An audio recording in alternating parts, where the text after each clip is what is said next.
Okay, boys and girls, welcome back. It's your boy Hebot.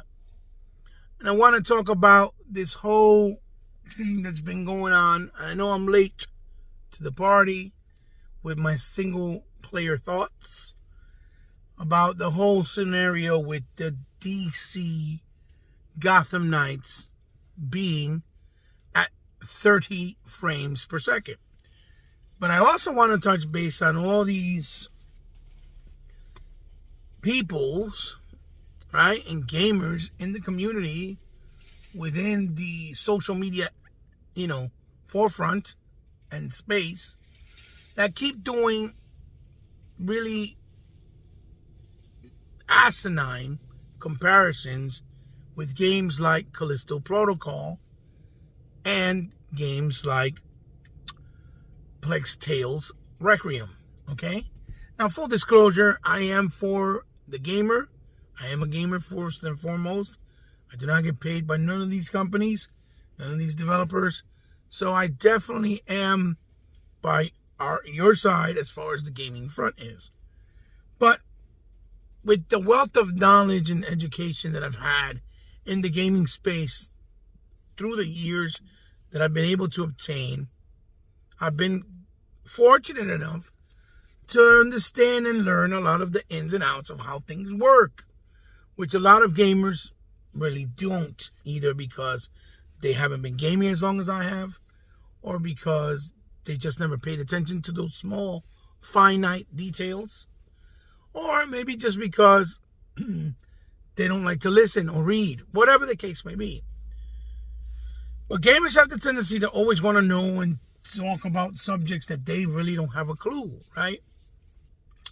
Just like I did the video with the actress, right, Helena from Bayonetta, which I said something didn't smell right. But I also explained that if it was that scenario where she was not being paid correctly or enough, more than likely it was because Nintendo wasn't funding the game with a bigger budget, because the series as a whole has never done very well. Even though 420 million sounds like a lot, when it comes from 3 games for 3 generations, I'm pretty sure them making the game from the beginning was a very expensive approach or task that didn't really end up the way it should have, because the game was really good and wasn't really embraced as good as it should have during the 360, right? And they've had re-releases by re-releasing Bayonetta 2 twice on a Nintendo console and re-releasing the remasters of Vanquish and Bayonetta on this generation of consoles, right? And as you saw, it came out that she was actually hiding a lot of stuff. And I also said that, it would be Nintendo to take accountability, because they're the ones who fund the game, not Platinum, right? And they haven't said a word, but yet they're sitting back, and now I'm going to enjoy the laurels of Bayonetta 3, whether it does well, whether now her backlash makes itself better. Now it's going to profit Nintendo, not Platinum's, Nintendo, because Nintendo were the ones who funded the game. So anyway, back to the topic at hand. Basically, I want to tell you, gamers out there in the community, you guys have to stop acting like you are in-house developers, like you know how this works, like you know how business runs their business models within these publishers and these companies, because the reality is no one knows, right? We can only make guesses. We can only listen to so-called, quote-unquote, people that know people that are insiders that work within the industry, and then they give them vague answers, response, or vague, ideas of what goes on within the industry. But I've always said that the knowledge and the understanding of gaming is important for that reason alone, so that when you do these videos or comments and tweets, or you put your 2 cents, you don't sound stupid or uneducated, right? Or come off as, being biased, or whatever the case may be. There's a very big difference, right, between Callisto Protocol and Plague Tale's Requiem. Those games are single-player narrative games. They are also level-based games, right? So when you do this single-player experience where you only play with the one character that you can only play by yourself, and you're playing in a space where it's linear with levels, it is far less taxing and demanding on hardware, right? So it's a much more easier task to accomplish or to achieve getting something like 60 frames per second or 60 FPS, like a lot of people like to use the terminology, to get to work correctly in any generation, whether it's this one or last. Getting games to work in 60 frames per second with high fidelity graphics is not easy. With ray tracing now, with things like HDR, with Dolby Atmos surround, with 4K resolution, all that takes memory and time to get it perfect, that it runs cohesively without having bugs, dips, breakups, freezing, bump mapping, all those issues. And another thing you got to take into consideration, that even games like Plague Tales, right, is running on 30, right? Or games like Callisto Protocol, they're basically running still on old engines. They're not utilizing the new next generation engines like Unreal Engine 5 that were built to actually utilize the hardware to its full potential to give you better performances with better graphic quality, with better resolution and better response and better loading and all that stuff, so forth and so forth. You get the point. Gotham Knights is a victim of several things. Number one, it's an open world game. That's number one.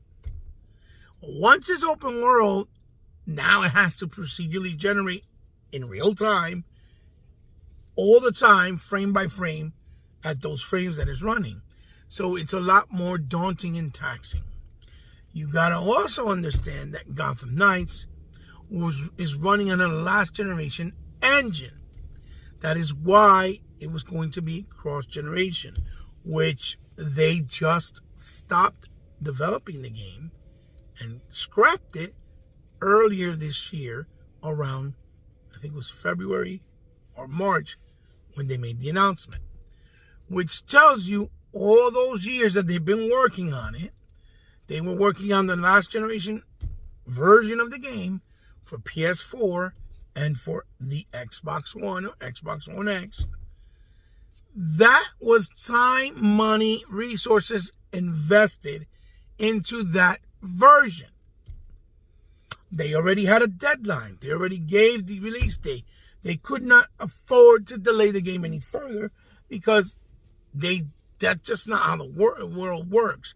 Once you do certain businesses and timelines, you have to meet those deadlines, because if you don't, then it's going to make the company that's funding it, publishing, whatever the case may be, right?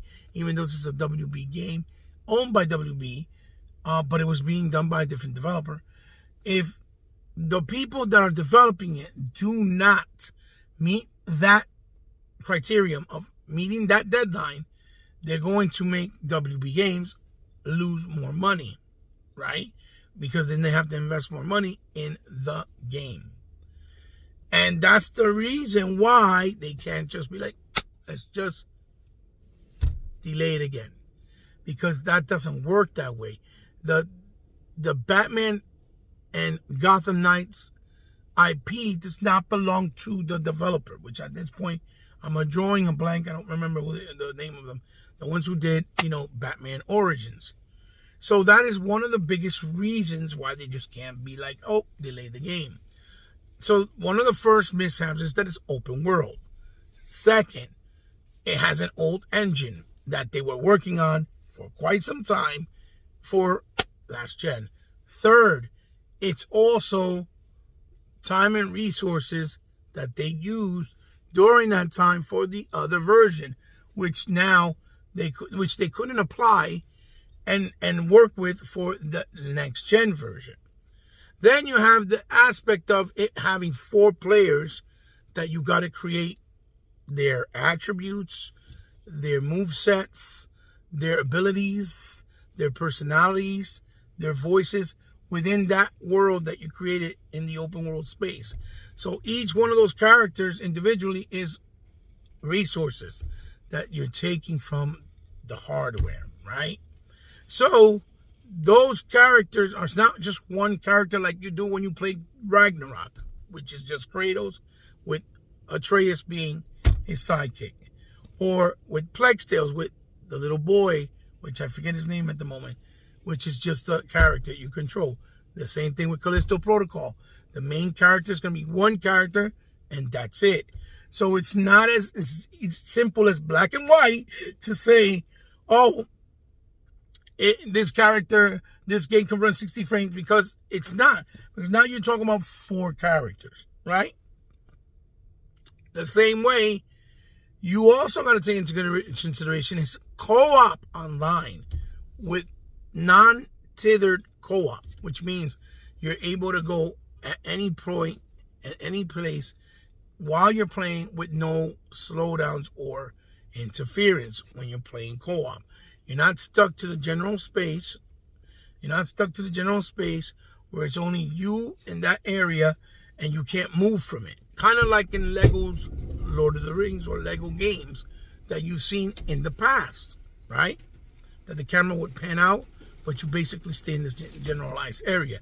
That's not how that is. Plus, it's in a 3D space that's with a high fidelity. Then you have the fact that you got the vehicle that's moving around, that allows you to move around in this open world space. So again, I truly feel and believe that the developers of Gotham Knight were trying to achieve the maximum capacity of performance for the next gen version, right? It does not mean that the game's not quality. It does not mean that the game they didn't put forth effort. The same way people are trying to compare, oh, look how Arkham City or Arkham Knight, right? Last gen looks so much better in detail. But if you look at Arkham Knight, again, it's only Batman that you have as a character that's playable. Then, not only that, the whole game doesn't really have a lot of attention to detail in inside areas.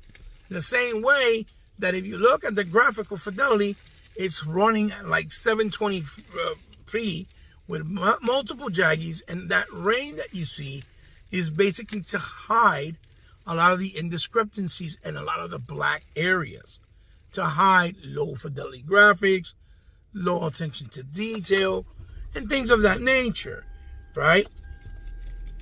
Keeping in mind that the new Gotham Knights not only has HDR, it's 4K native, and it's also running things like Dolby Vision, or Dolby HDR rather, and Dolby Atmos Surround. So, and then it has ray tracing on top of that, right? So, which is already known. It's a known fact that it's very taxing in games, especially the fact that it's co-op. There's 4 characters that are main characters, and it's also an open world game. So again, I don't want to come off like I'm trying to defend the fact that the developers couldn't achieve this, but I am trying to use the logic and sensibility of the knowledge that I have through the years of understanding that is a big difference to compare a single player narrative game with one character in a linear path versus one of an open world game that's co-op with high fidelity in the resolution and in the graphics itself, with co-op non-tethered in comparison to that. And that they were working on a last gen version for almost the entire duration and just basically scrapped it months before the release. I am pretty sure, and you can quote me on this, that in the next few months, you will see them work on a patch, right?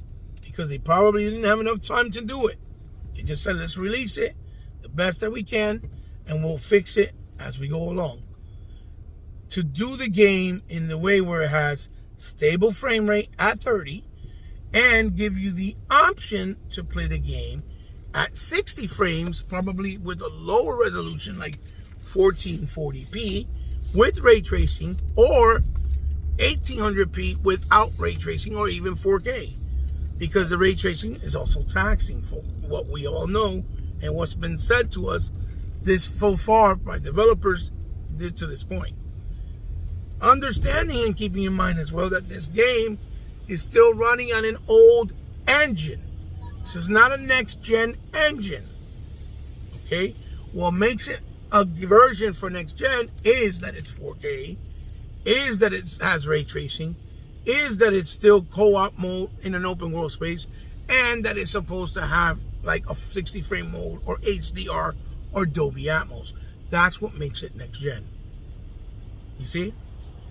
So I really am tired of seeing these people in the community, right, making videos and swearing up and down that because the people that doing Callisto Protocol or the people that did Plague Tales Requiem have achieved this, or even Xbox themselves with something like Gears of War or Doom, which again are single-player games, first person, that are based off level base. Because Gears 5, although had open world segments, it had linear level base also moments, right? So it's not fully open world, and it's also co-op. Plus, it wasn't running nothing like ray tracing, and it's running on a different engine like Unreal, and it's not a fast-paced combat where you're fighting with your hands with all these moves, a skill tree, and all types of other things like magic and things of that nature. It's more linear and straightforward, and you have perks and gears and weapons like that. But that's a very different structure type of game, which is less daunting on an engine. And those are the little details that you got to keep in mind and keep remembering before we open your mouths, or our mouths, saying dumb things and making comparisons when no one in this community is a developer. And those that are developers are saying, no, that is not an easy thing, right? This is why we need to learn to stay in our lane so that we don't look stupid down the road by saying something and then get proven wrong because we don't understand the nature of game development and how it works with different genres and different engines, and also budget, because some games have better budget than others. Some teams have more team members than others. WE Games may have money, but they may not. Their development team may not be big because they don't make a lot of games. They don't specialize in just making and bringing out games. That's why they have always other publishers and developers make games for them, like the Hogsworth. That's probably one of the reasons why it was pushed back, because that game's going to be demanding. It's an RPG open world as well, with high fidelity graphics. So if they achieve 60 frames with that as well, that would be a very impressive task, especially on consoles. Because for what I understand, Gotham Knight is even having a difficulty running 60 on PC with good hardware. Because again, it's the nature of the game, of how it is, what type of game it is, and the structure of the game. That's my point of view, and that's why I'm trying to put a coherent, logical, actual explanation, not trying to come off as I'm damage controlling for the developer, because that's not what it is at all. I'm just trying to be a realist and stop getting ahead of myself and thinking that I know game development when I don't, which a lot of yous always try to do. You're not game developers. Stop it. Stop talking about it, because you look and sound stupid. That's the reality of it. You just do. Anyway, that was my thoughts, guys, on the whole Gotham Knight 30 frames fiasco that seems to not go away, even though people are genuinely enjoying the game. You know, even though people are just playing it, buying it, supporting it, which is great. It's what we should do, because it's not on Game Pass. It's not on Nintendo service. It's not even on Nintendo, for Christ's sake. And it's not on PS and Now service. You know what I mean? Not every game's going to be there. So you go out, support it, buy it. Or if you want to buy it later because you don't feel it's worthy of your money, then fine. But don't listen to the stupidity and take the experience for yourself, because that's the one that matters, is your feelings, your experience as a gamer individually. So guys, give me a thumbs up if you liked the video, thumbs down if you didn't. Let me know in the comments down below, what do you think of what I'm saying and my take and my thoughts on the whole situation? Or tell me what you think. We can agree to disagree. Just do it respectfully. And keeping that in mind, that this is all supposed to be in good fun. Not for being evil or hate or disrespectful or nasty to one another.